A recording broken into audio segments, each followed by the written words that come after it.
Hello, this is Deborah Clay, author of The Borrowed Boy and Just Be, and presenter of Castaway Books. Each week I invite one of my favourite authors to tell me about the books that have inspired their life and influenced their writing. This week I'm talking to Liz Martinson.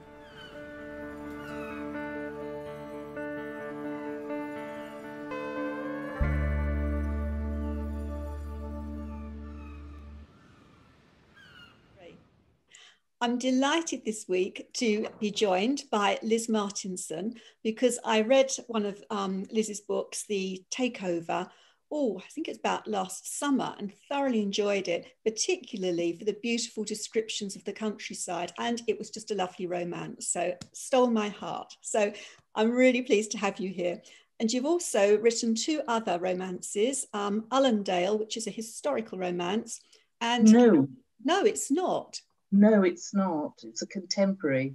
Oh, okay. It's because Sorry. It was the Earl. I read the Earl, and I guess I filled in the gaps. Thought it was a historical one. Yes, I know. But no, I brought an Earl into a contemporary romance. So. Well done. And Counterpoint, which is a contemporary romance, which is about two musicians, a classical musician and a rock musician. That's right, yeah. Interesting one. Yeah, you have great ideas. So we're going to be talking, much as I'd like to talk about your books, that might have to be for another time. Today we're going to talk about the 5 books that have inspired your life and influenced your writing. And I know that you found it hard to choose because you had so many books that you'd read. Yeah. I think what I said to you, it would be easier to choose authors rather than books. But what you suggested was to take an author I liked, yes, pull out possibly my favourite book from the ones they wrote, and then sort of see where it led me and why that particular author at that particular time. And it translated through to the book. It didn't really matter in the end either way. So it worked out. It was right. Yeah, so I found that with all of the authors that I've interviewed, they've said, well, it is the author that they love. And once you've read one, you read all of those authors' books. Yeah. So I think that goes without saying. Well, let's get on to the first book then. Okay, well, that was What Katie Did by Susan Coolidge. Now, I identified with Katie. Not that I was the eldest of, I think, 5 children, but I'm actually the youngest of 3. But she sort of basically ran wild and did what she wanted. Her mother had died. That wasn't the case with me. But I think it was just her character, her attitude, her behaviour, which appealed to me.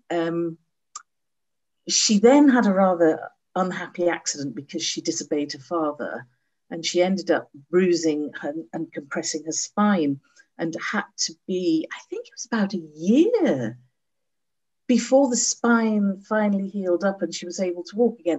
And she hated it. She drew the curtains, she piled up her meds in bottles, she shut the world out.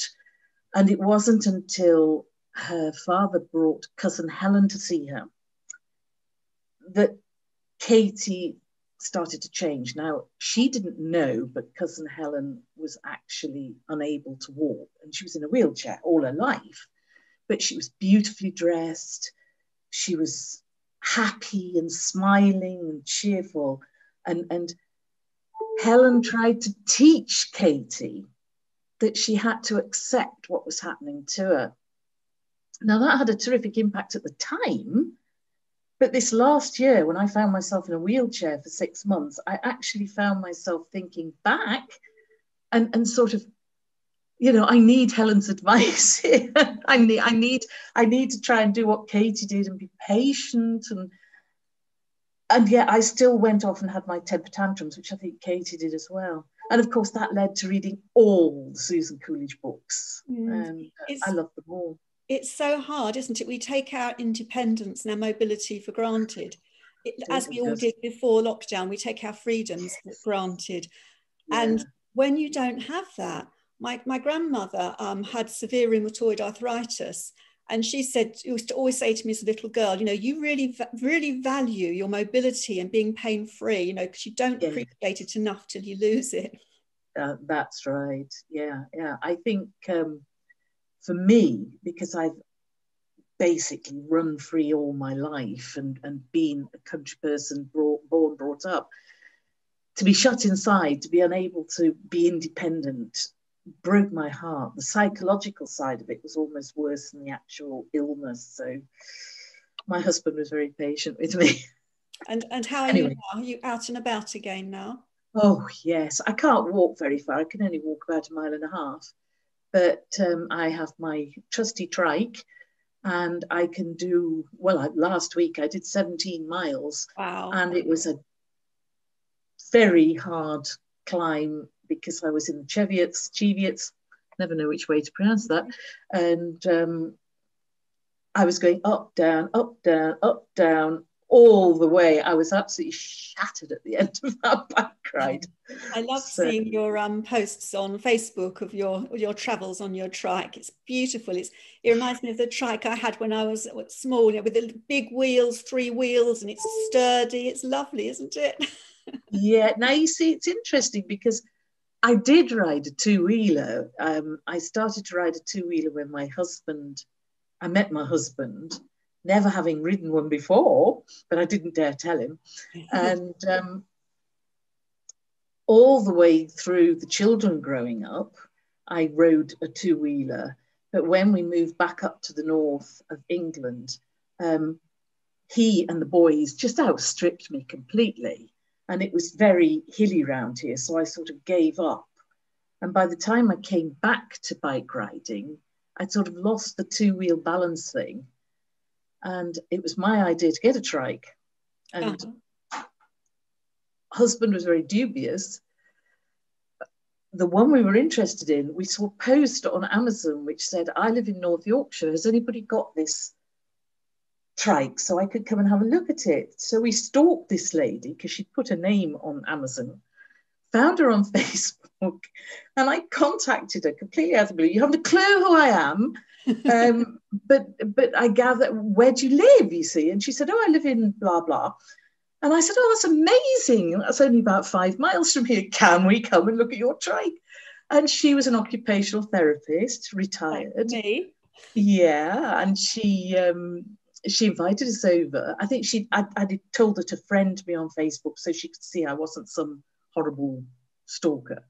And she invited us over. She let me loose on a back lane on her trike. And she gave me the most massive encouragement. So, Robin, I just saw Robin come in. This distracting you. Go. It's not supposed to be doing that. And as a result of that, I bought it, the same trike as her. Now, I think we've done payback because Robin has done, what did he do? I know he's fitted just recently some mudguards for her, and he did something else as well that she couldn't do, and it's difficult for her to get it to a bike shop. So, he has been doing a bit of maintenance for her, so it's great. And then, of course, Robin electrified my trike. Oh, wow. Oh, yes. So it's absolutely fantastic. You see, it's quite hilly around here. And it's just opened up the whole area to me. And what about Robin? Does he ride a 2-wheeler? Yes, yeah. He's got a specialised mountain bike, which he's got two sets of wheels, road wheels and off-road wheels. Oh, and when you got your electric mode on and he's cycling, who's the fastest? Well, he's got electric mode as well. He's still faster than me, though, because the trike's very heavy. And it takes quite a bit of pedaling, to be honest. I can remember when, before it was electrified, and I'd really be pedaling hard to try and maintain something like 7 or 8 miles an hour, but I can hit 22, 23 now, so that's quite a difference. Very good. Well, you're surrounded by beautiful countryside, which I guess is where you get the inspiration for your stories. Yes, yeah, very much so. And not only that, but I've utilised the countryside. I've been a kayaker, and although I haven't climbed, my sons have climbed. My niece is a top climber, and she teaches climbing. Wow. So anything that I sort of brought in, like Ullendale, there's a lot of climbing and there's some mountain rescue in that, because my son was also, he wasn't in mountain rescue, he was in cave rescue. So if I haven't done it myself, like the hill walking and the kayaking and the cycling, then I can ask family, which is quite useful. Oh, it all comes over very well. So Right, let's thank go on you. to your second book. Oh, Catherine, my beloved Catherine. Do you know, I think it's by Anya Seton. And I think I probably read this book well over 12 times. I don't know it. It's the first time I found out about it was when you sent me the information. Right. I looked it up. Read it. It's a Oh. love story. It's about Catherine Swynford, who is fairly lowly born. And she comes to court to join her sister, Philippa. Now, Philippa was at the time betrothed to Geoffrey Chaucer. And of course, you'll know Chaucer. Absolutely. And Catherine attracted the attention of a knight. She had no dowry or anything. And she didn't like particularly this knight, but she was basically told she'd be an idiot if she didn't marry him. And she then somehow got into the court of the Duke of Lancaster and his wife Blanche. And she and the Duke of Lancaster started an attraction. Eventually, Catherine nurses Blanche through the plague. Blanche dies, rather sadly. And John and Catherine start a liaison. And the liaison goes on for quite some time until the Peasants' Rebellion. And then Catherine repents and goes back to Kettlethorpe, which is in Lincolnshire, still exists. You can still go there and see the old gatehouse, because I've been. And John married Costanza. I think she was Castilian. I can't remember. But he was never particularly happy with her. And when she dies, Catherine and John get married. And their illegitimate children are legitimized. And through those children, a lot of the kings and queens sort of came about. Henry VII was a descendant of John of Gaunt and Catherine Swynford.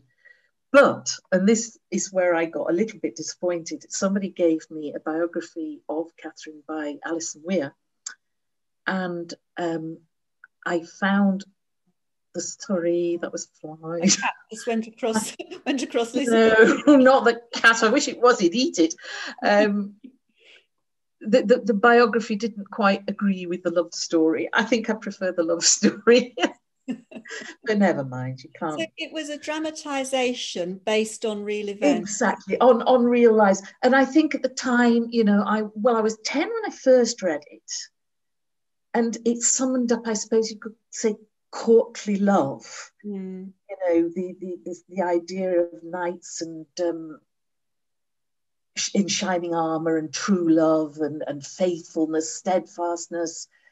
And I was very much into sort of princes and princesses, and I'd read loads of fairy tales.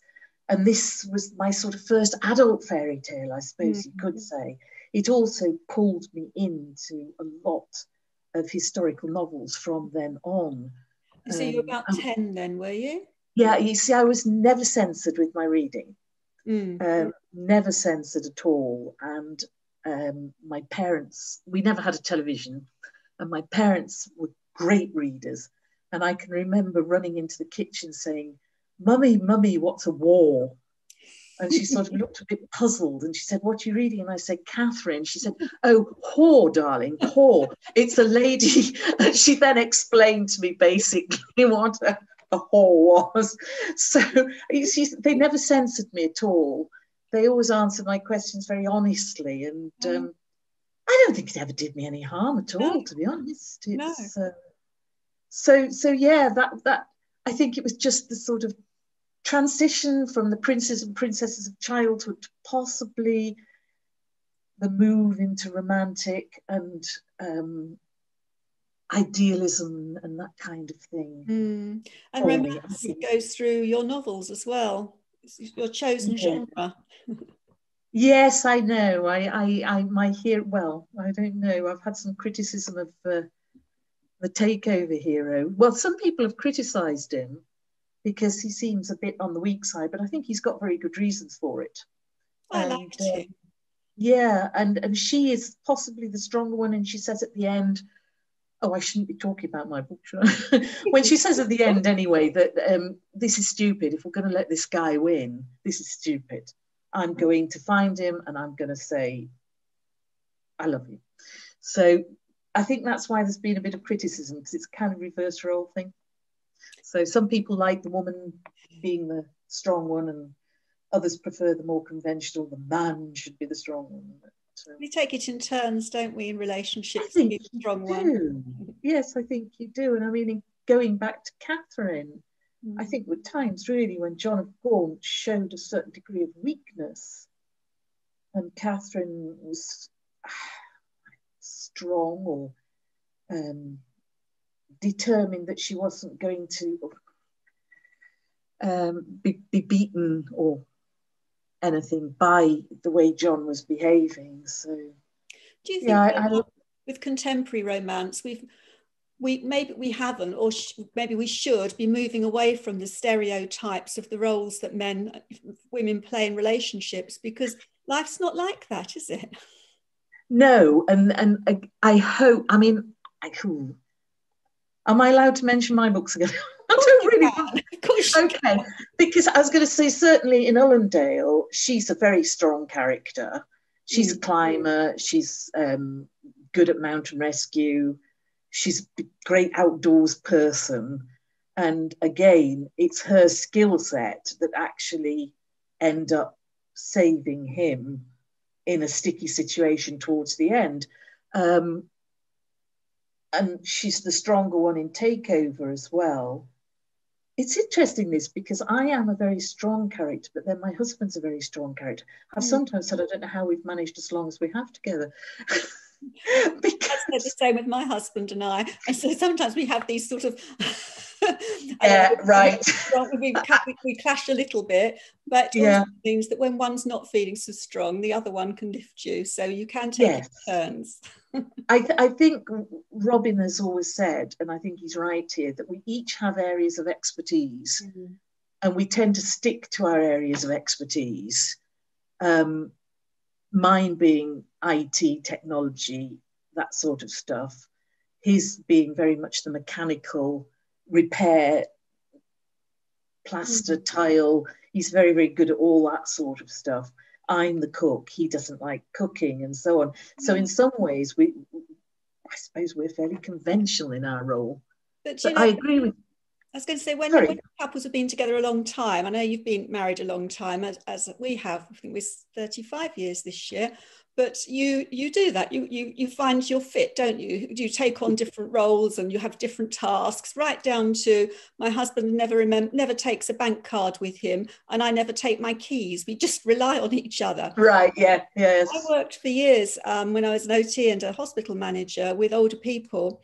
And it's when you lose a partner, how hard it is, because you become part of a whole.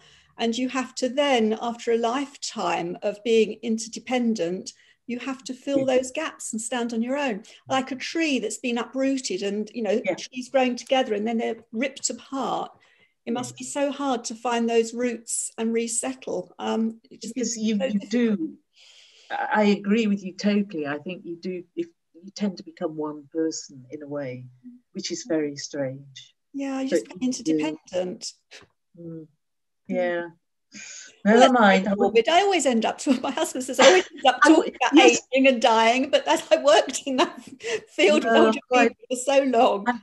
I wouldn't ever be without this relationship. For us, we've been married 47 years. Wow. This year, I think. Yes, 48 years together, 47 years married. So it's a long time. And but as I say, we're very lucky because we like so many of the same things. And that, I think, is helpful. And we also have a similar moral outlook, financial outlook. And I think all those things help but I gave a load of advice to my, somebody who's related to me. And I said there were the 3 C's of relationship, which is concession, compromise, and I can never remember the third one.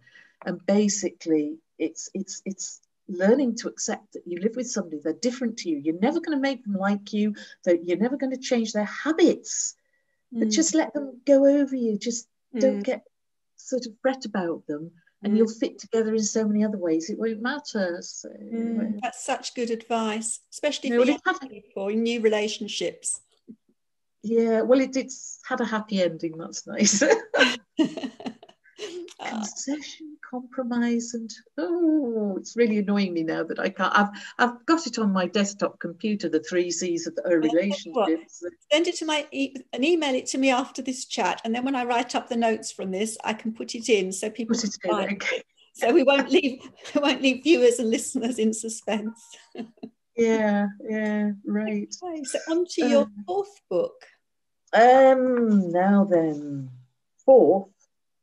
3rd. We've talked such a long time. No, it's 3rd. It's just I'm reading your name at the top and taking it as the first one. Yes, it's the 3rd. It's The Ivy Tree by Mary Stuart. Set in Northumberland. I was born in Northumberland, although I consider myself Yorkshire. But I spent the first 6 years of my life in Northumberland. I also went back there to college, and I met my husband there because he was at Newcastle University. So it's a county that's very dear to me. And The Ivy Tree was a tale of tragic love that eventually came out right in the end, because it's a bit, I suppose, Jane Eyre-ish, in the hero had a wife who was a bit, she had a mental illness. And they weren't happy. And then there was a fire, like there was at Thornfield Hall. And I think the hero tried to rescue his wife and didn't succeed, or she died from some other reason afterwards. And the girl came back and they reignited their relationship. But she has a cousin who turns out to be a rather evil person and who is attempting to basically kill off various people, because Mary Stuart's books were always terribly dramatic, and there was always a mystery as well as a romance. And I think this is where I began to transfer from princes and princesses and isn't life perfect to the kind of thing that a strong, feisty heroine is going to save the day. I suppose it was, you see, I used to read books like, I did read The Hardy Boys, but the female version of it, which I can't remember. I've written it somewhere. But anyway, I think it was a sort of continuation of the adventure books, the Enid Blyton stuff and all that kind of thing. But this was again moving into the adult world. And of course, I read all Mary Stuart books. Now, I don't know whether you've come across any other authors who've done what I've done, and that is, if a particular author or series of books has really interested you and impressed you, I've gone to hunt out the places they wrote about. Oh, no, so I've said that before. Right, now, well, with Catherine, you see, I went to the ruins of Boston Castle in Lincolnshire. I went to Lincoln Cathedral. I went to Kettlethorpe, which is where she lived. And I also went to Staindrop Church, which is in County Durham, where her daughter is buried, and Raby Castle, because her daughter married Ralph of Raby. Now, with Mary Stuart, I know where she's talking about in Northumberland, and where she meets up again with her cousin. I know exactly the bit of Roman wall that she's talking about. Now, to me, this brings it alive. She and her other books, it was because of her that I went to Nîmes in France, and a place called Les Baux, which is an old fortress near Nîmes, a hill fortress. It's because of her I went to the Big Step on the Isle of Skye. And I think that was it with her, but other books as well by other writers, I've done things that have been linked. One of my other books, which is coming up next, I also did things that were linked to those books as well. It just, to me, I love to go and see. It makes it real in a way. And it's lovely when you're going to visit somewhere and you find a book about it to read while you're there. Yes, it can be nice. Equally, I know a very, very good writer, and I absolutely love her stuff. But what she did in this particular trilogy of books is she took place names that I am very, very familiar with for people's names, which is quite a good idea, but it kind of threw me a bit. So I was a little, no, it's not the place. She's talking about the person here. So when you were reading Mary Stuart, The Ivy Tree, how old were you around then, Liz?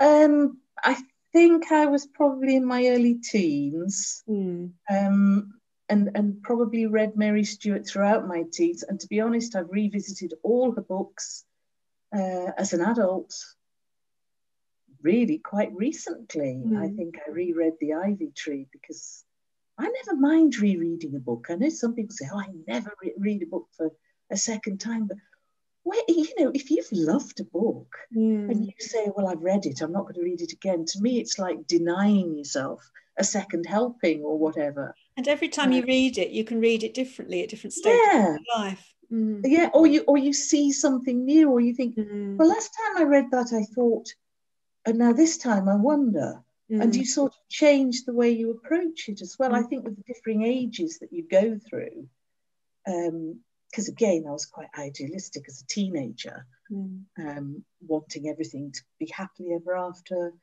a handsome hero, the feisty heroine who was going to save the day. See who I identified with, can't you? So what were you planning to do when you left school? How did you go into your career? Were you always wanting to be a writer, or did you have other ambitions? No, I always wanted to teach. I was always good with children. I babysat. I was the lower school prefect at school. I was a nanny for about 2 or 3 years in the summer, the school holidays, 2 children.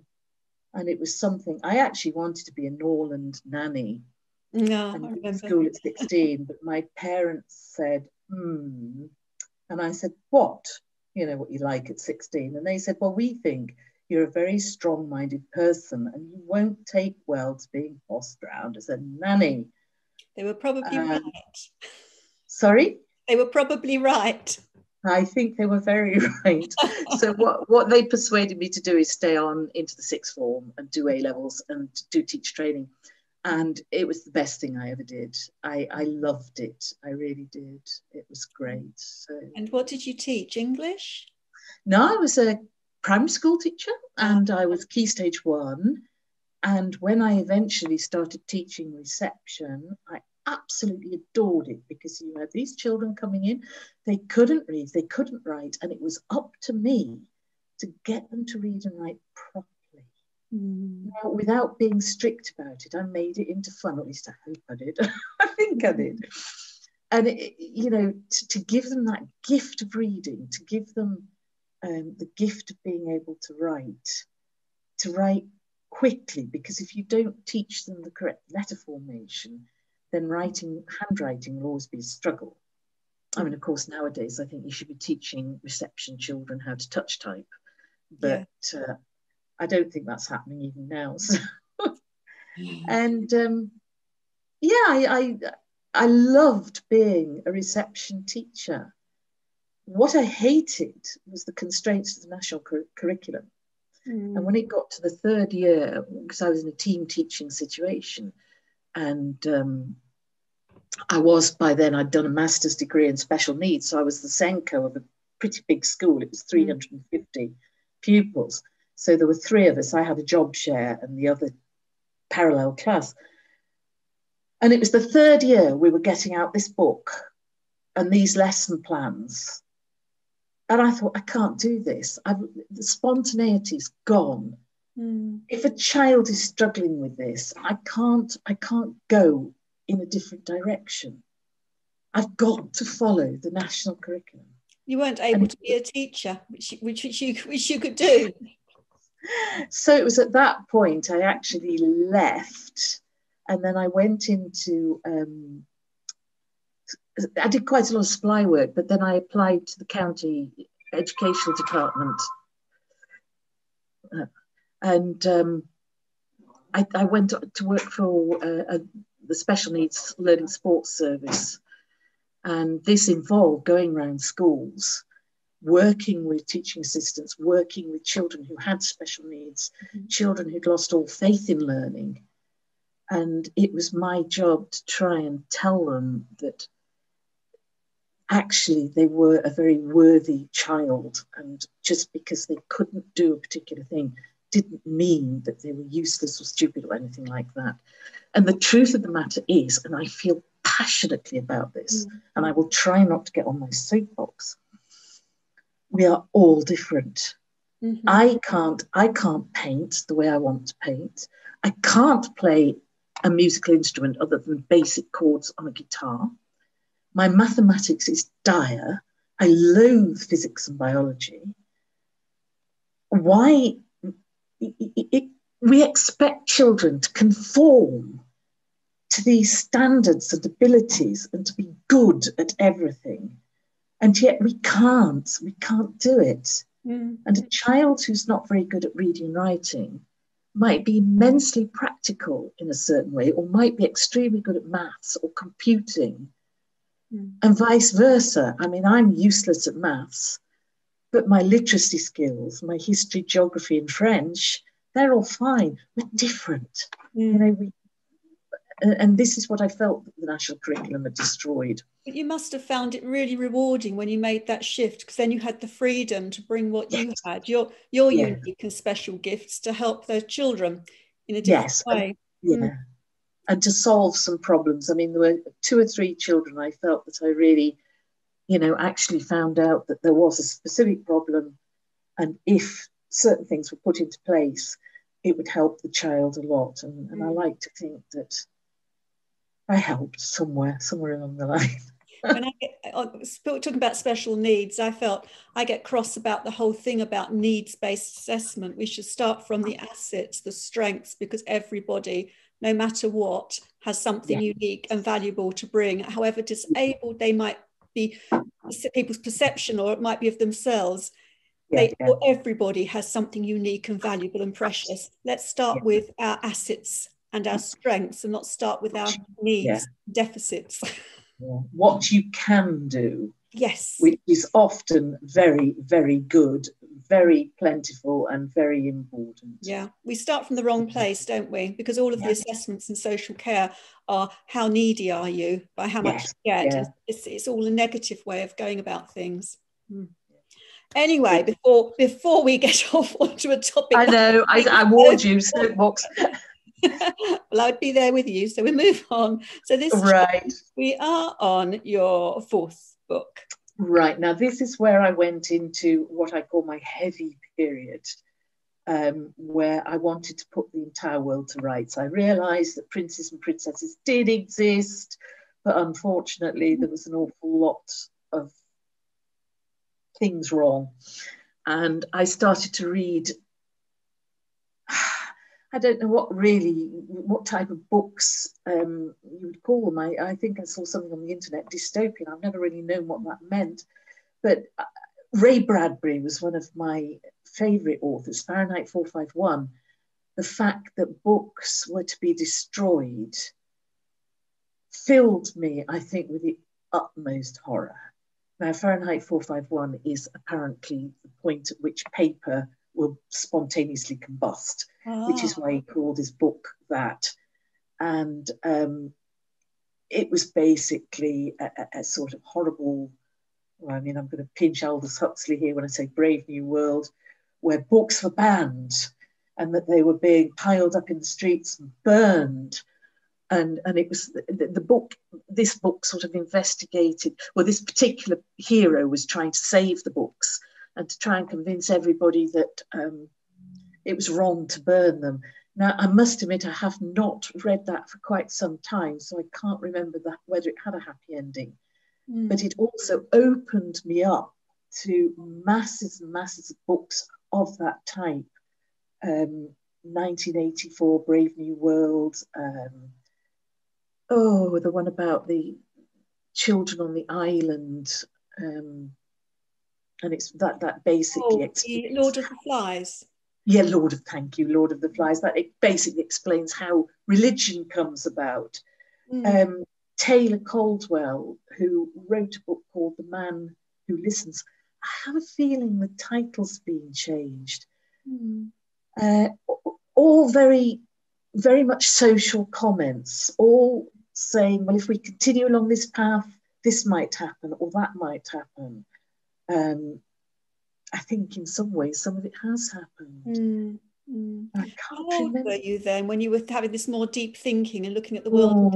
Well, it sort of grew on me from about 15, 16 and probably went through until I had the kids. And then I think your brain stops. Yeah. So most of my reading over that time was what I call the heavier stuff, the social comment stuff.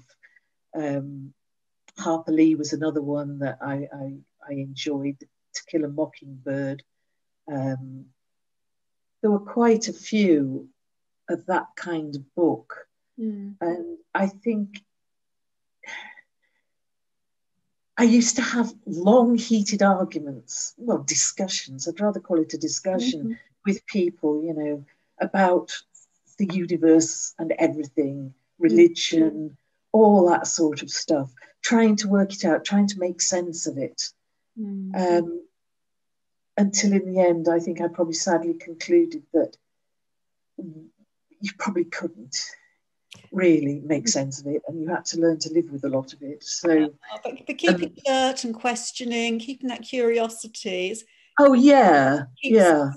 keeps us young and motivated and positive.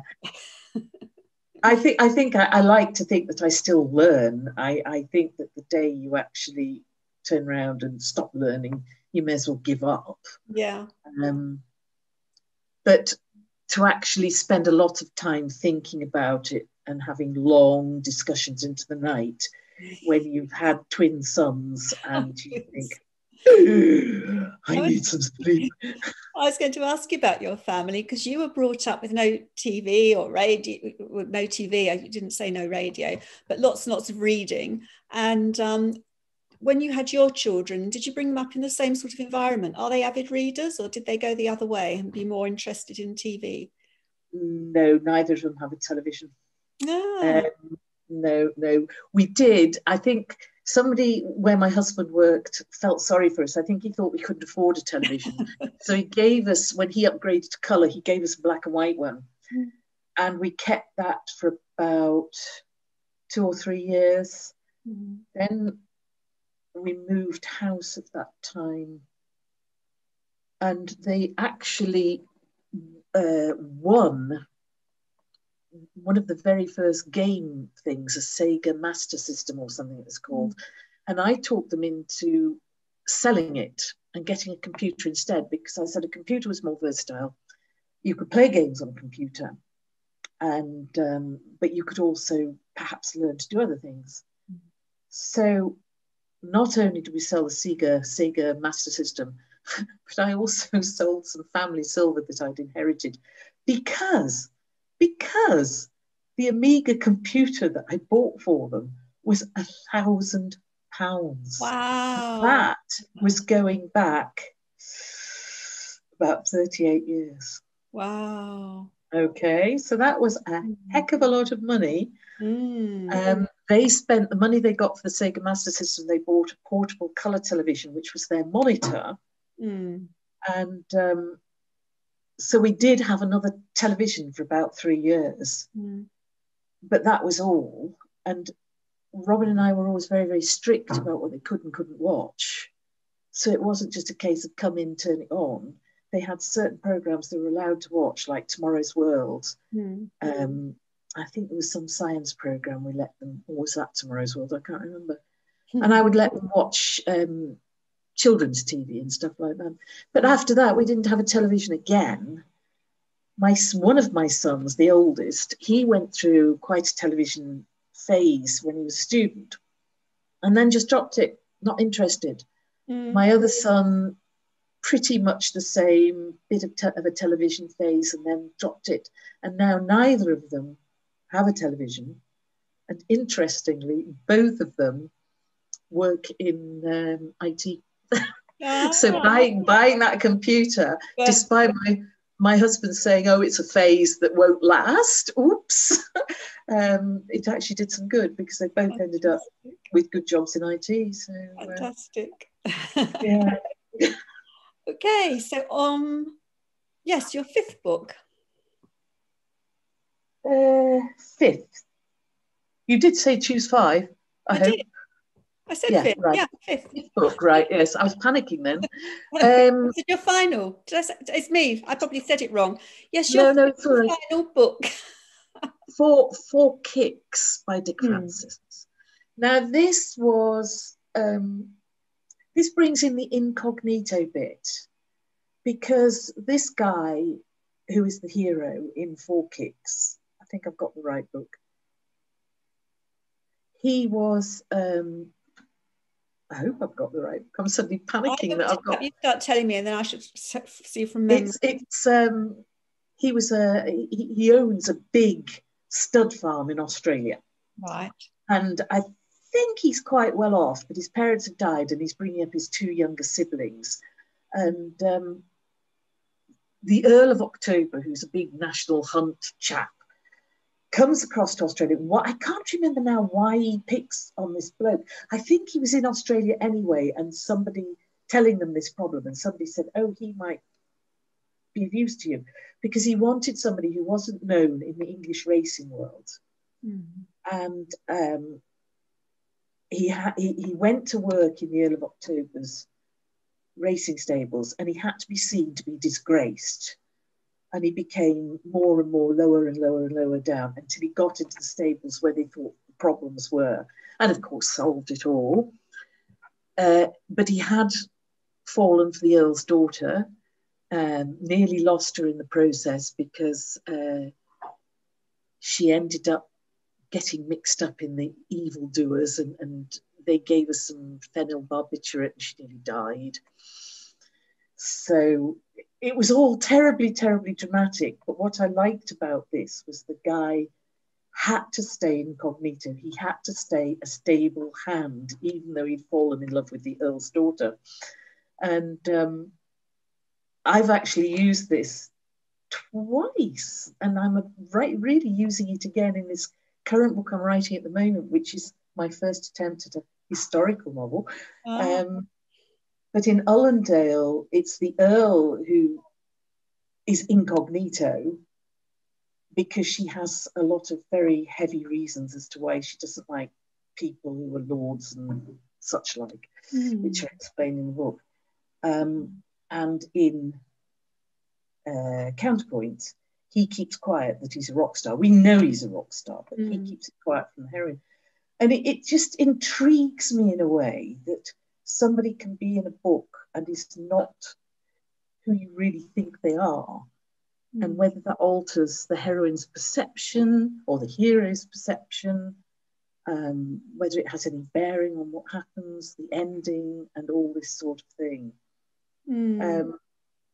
The ending of this particular book is he's actually asked to join the Secret Service, and apparently he passed all the tests apart from one, when he went to see the Earl's daughter at university, and she was doing some really, really heavy competition, and she was stuck on one part of it, and he knew the answer, and he told her.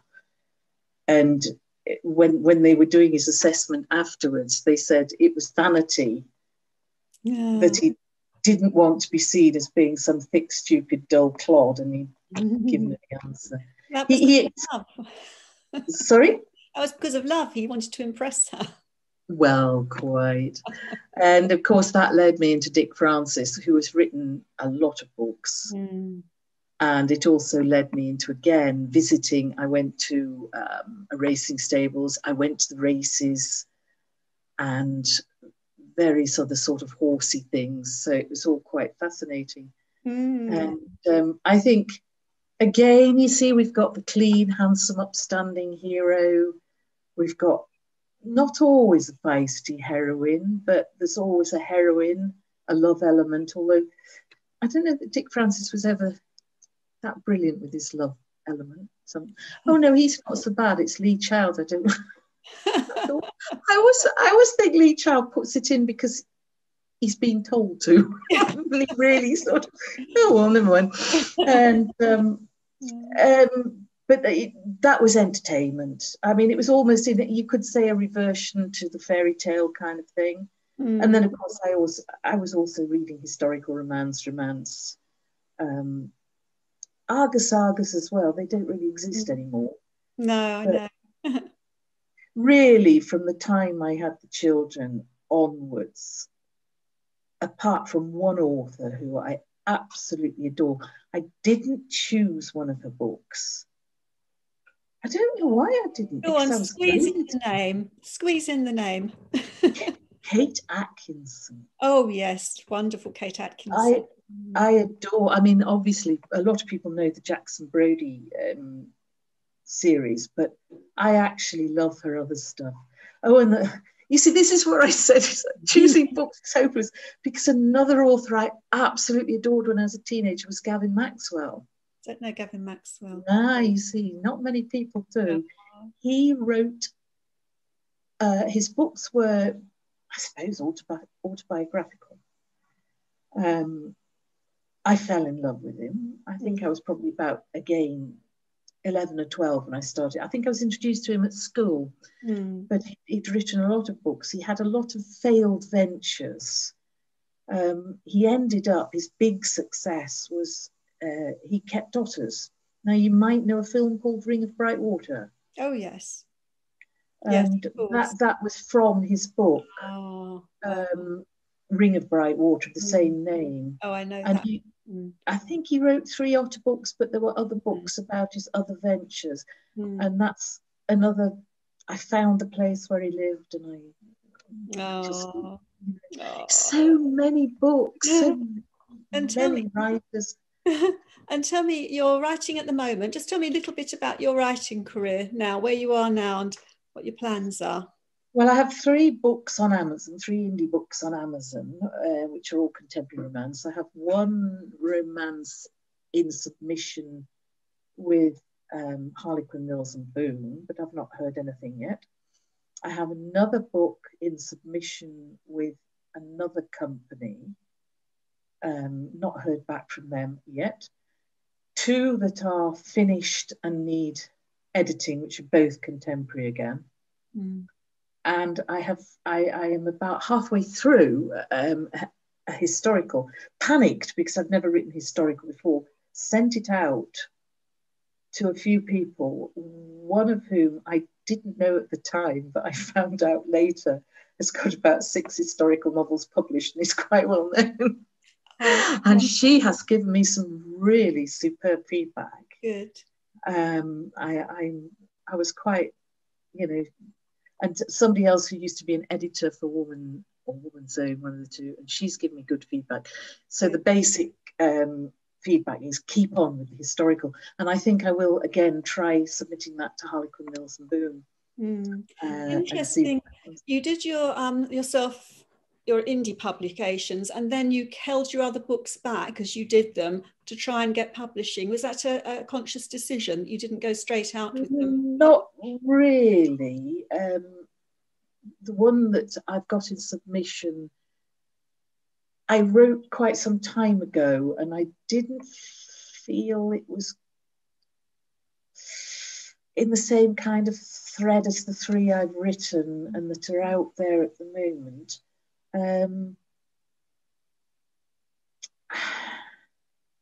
Then one was done that was supposed to be a short, well, not a short story, a novella, and I couldn't do it as a novella, and it just ended up as a book.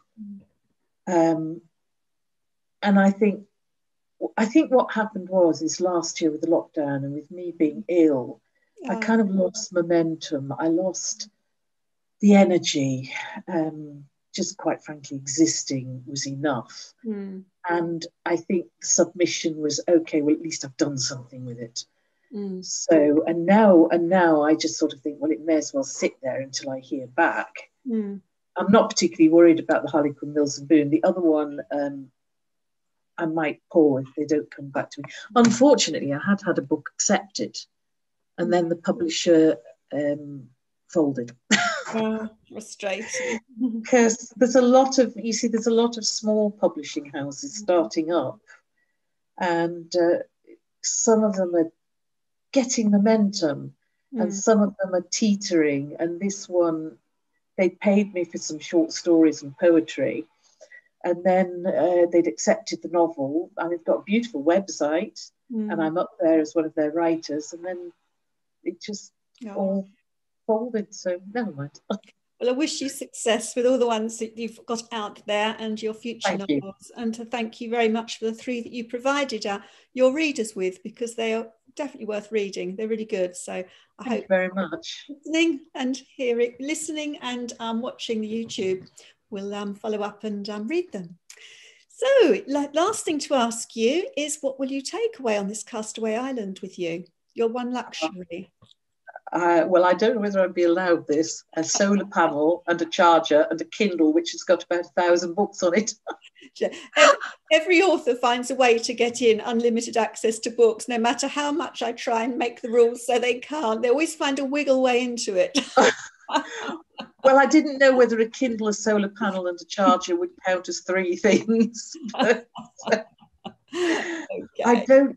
I really couldn't come up with anything else. You see, I'm not into makeup or fancy clothes or chocolate or wine. Have all the books you like. That's fine. You can have them all. Right. It's been a pleasure talking to you. I could talk to you all day. There's so much that we haven't covered that I'd like to cover. It just shows how interesting you are. But we'll have to finish here.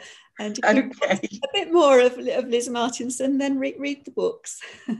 Okay, well, thank you very, very much indeed. And I've enjoyed it. I hope I haven't talked too much. I do tend to. I'm sorry, I sort of get going and then... It's been an absolute pleasure. Thank you, Liz. Okay, goodbye. Thank you. Bye-bye. I hope you enjoyed listening to this week's episode of Castaway Books. References for all of the books discussed in this show can be found on my website, which is www.abrakdeborah.wordpress.com. It's the letter K and then my name, Deborah, Deborah. So until next week, goodbye.